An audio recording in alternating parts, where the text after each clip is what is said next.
আমি বার্ধক্যকে ভয় পাই না। বয়সের সংখ্যা বাড়তে থাকলে আমি অস্বস্তি বোধ করি না। আমার ত্বকের কুঁচকে যাওয়া, চুলের রূপালি বর্ণ কিংবা হাঁটুর ব্যথা আমাকে বিব্রত করে না।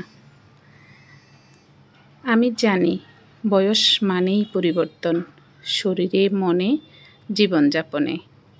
আমি একাকিত্বকেও ভয় পাই না। সময়ের সাথে আমি বুঝেছি একাকিত্ব কারো শাস্তি নয়, বরং নিজের সঙ্গে সময় কাটানোর আরেক নাম। আমি নিঃসঙ্গতার গহ্বরে হারিয়ে যেতে চাই না, বরং একাকিত্বকে বন্ধু করে নিতে চাই। নিজের ভাবনার বিস্তীর্ণ আকাশে উড়তে চাই মুক্ত বিহঙ্গের মতো।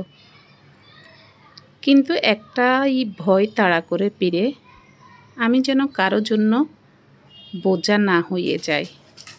আমি যেন কারো জন্য দায়িত্বের বার হয়ে না দাঁড়াই।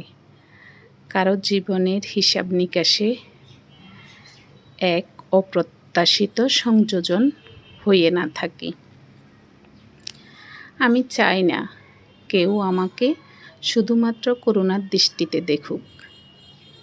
আমি চাই না আমার দুর্বলতাকে কেউ নিজের আত্মত্যাগের গল্পে পরিণত করুক। আমি চাই না আমার বার্ধক্য কারো কপালের চিন্তার বাজ হয়ে উঠুক। আমি চাই আমার বয়স হোক অভিজ্ঞতার সম্পদ, যার প্রতিটি দিন বয়ে আনবে নতুন উপলব্ধির আলো। আমি চাই বৃদ্ধ বয়সে আমি এক অগ্রন্থিত কবিতা হয়ে থাকি, যার প্রতিটি শব্দে থাকবে বেঁচে থাকার আনন্দ, জীবনের গভীরতা।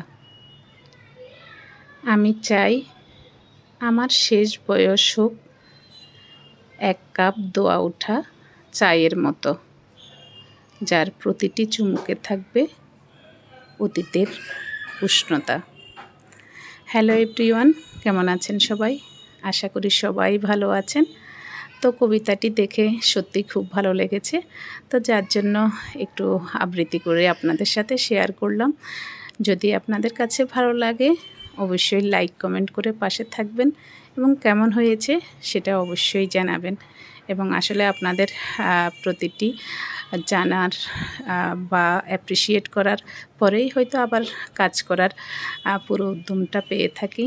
তো ভালো থাকবেন সবাই, আবার দেখা হবে অন্য কোনো ভিডিওতে। ধন্যবাদ সবাইকে।